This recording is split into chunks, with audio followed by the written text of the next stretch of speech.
Neste último bloco, vamos saber como podemos lidar com alguns problemas comuns aos animais domésticos. Existem regras básicas de convivência animal que mudam de espécie para espécie? Por exemplo, um Doberman, um piquinês, são diferentes nisso que você falou agora há pouco, antes do intervalo? São diferentes no contexto de tamanho, de força, mas basicamente o conceito de hierarquia é o mesmo. A gente tem que perceber que existem coisas antes da raça, ou seja, eles são animais, eles são cães, depois eles são cães pertencentes a uma raça e são cães pertencentes a uma raça que tem um nome, que vivem num contexto social de uma família específica.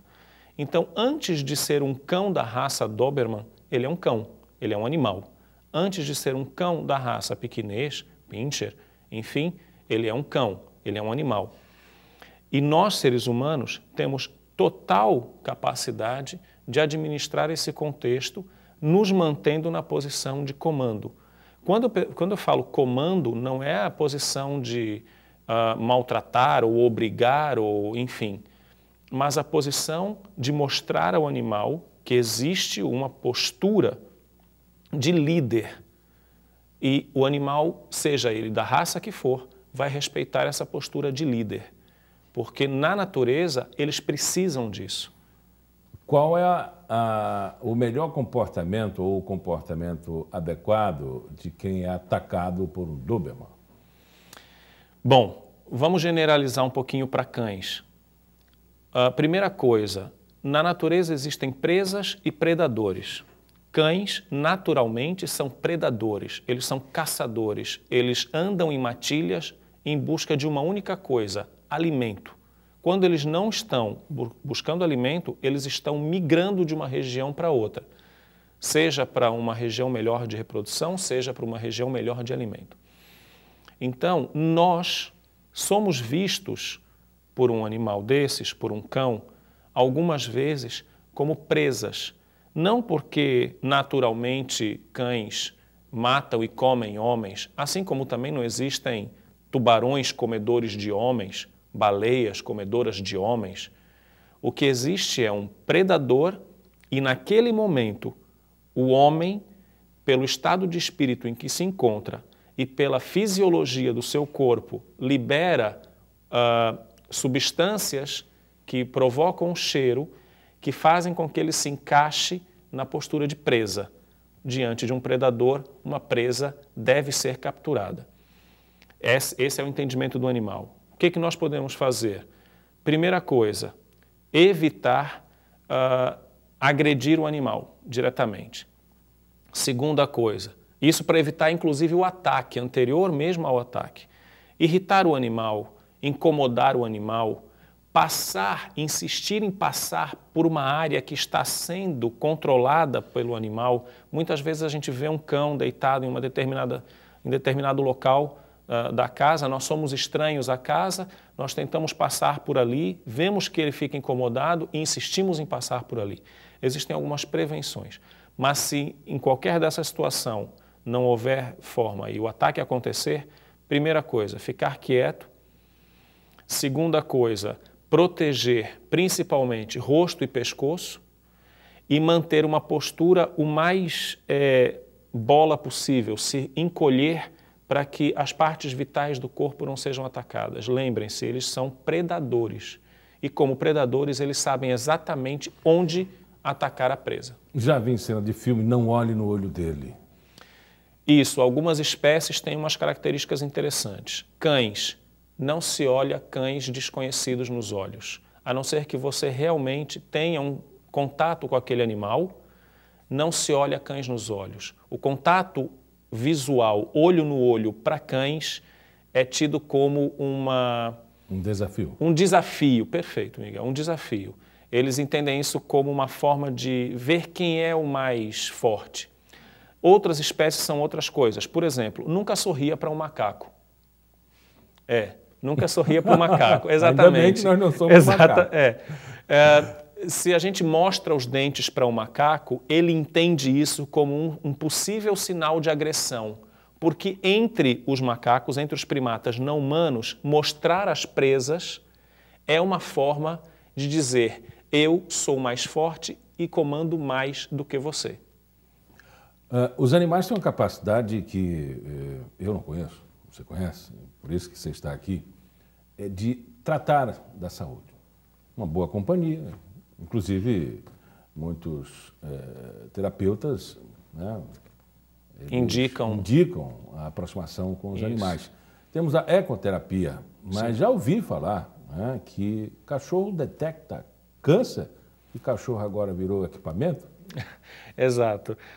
Na verdade, esse estudo está sendo realizado já há algum tempo e em alguns centros, e se percebe que cães que são companhia de pessoas que desenvolveram câncer, muitas vezes mudaram seu comportamento logo inicialmente quando a pessoa foi detectada do câncer. Os cães têm uma capacidade olfatória muito grande, milhões de vezes maior do que a nossa. Então eles percebem variações em moléculas de cheiro que para nós seria absurdamente impossível detectar. O que se trabalha em relação a isso é, já que o animal tem uma memória muito boa olfatória e uma capacidade muito boa olfatória, fazer ele relacionar essa variação do odor da pessoa e ligá-la à possível presença do câncer. E isso faz com que eles mudem de comportamento próximo a pessoas que estejam desenvolvendo a doença ou que estejam em fase inicial. Ainda está em estudo isso, mas é uma possibilidade bastante interessante. Por que os animais são indicados nessas terapias? Primeira coisa, animais, principalmente cães, vivem do momento presente. Você pode ter um amigo que, saindo para uma festa com ele ou num momento de desabafo, ele relembre o que aconteceu há 2, 3, 4, 5 meses atrás.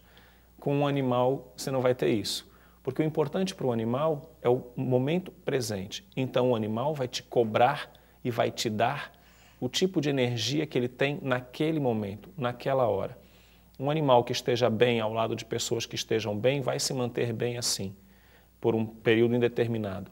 Mas a gente não pode dizer que o animal atacou fulano ou beltrano porque se lembrou de algo que ele fez. Na verdade, ele atacou porque naquele momento a energia era uma energia instável, era uma energia sem nada de bom.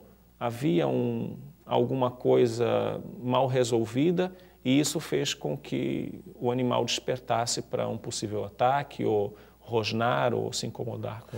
O programa de televisão Canal Fechado fala que um cidadão, um conhecedor da psicologia animal ou do comportamento animal, ele domina os animais problemáticos, animais que já atacaram pessoas. Isso é possível? Eu só posso dizer que é tanto possível que quem acompanha o programa percebe que, enfim, aquilo não é algo marcado, até porque não dá para se jogar com cartas marcadas com animais. Agora, o que se precisa é de uma experiência muito grande. O cidadão em questão tem mais de 20 anos, acredito eu, de experiência com animais. E por mais estudo que se faça, por mais titulação que se tenha sobre isso ou sobre aquilo, nada substitui a experiência prática da pessoa com o animal. E a gente não precisa ir muito longe. Se nós formos a algumas fazendas ou alguns sítios ou algumas cidades por aqui por perto mesmo, nós vamos perceber pessoas que sabem exatamente quando o animal está bem, quando não está bem, o porquê ele está bem ou não. A gente já teve diversos dominadores, encantadores, como as pessoas preferem chamar, tenha sido de animais como cães, tenha sido de animais como aves, tenha sido de animais como cavalos, e normalmente funciona, mas é necessário dizer que as pessoas que desenvolvem esse trabalho têm uma experiência muito grande, estão sujeitas a diversos acidentes.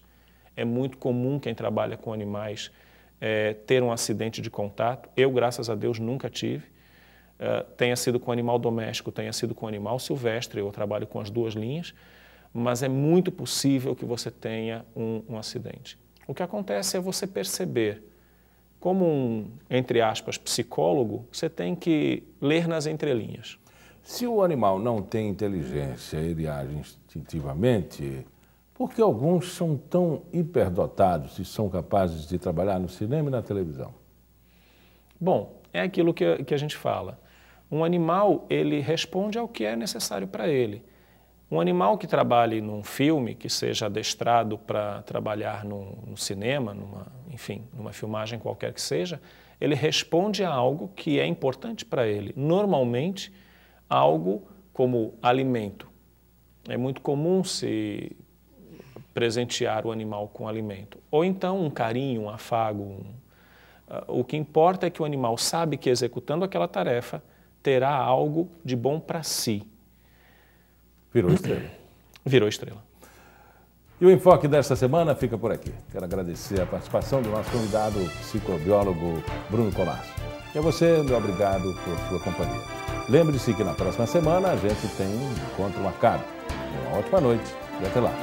Tchau.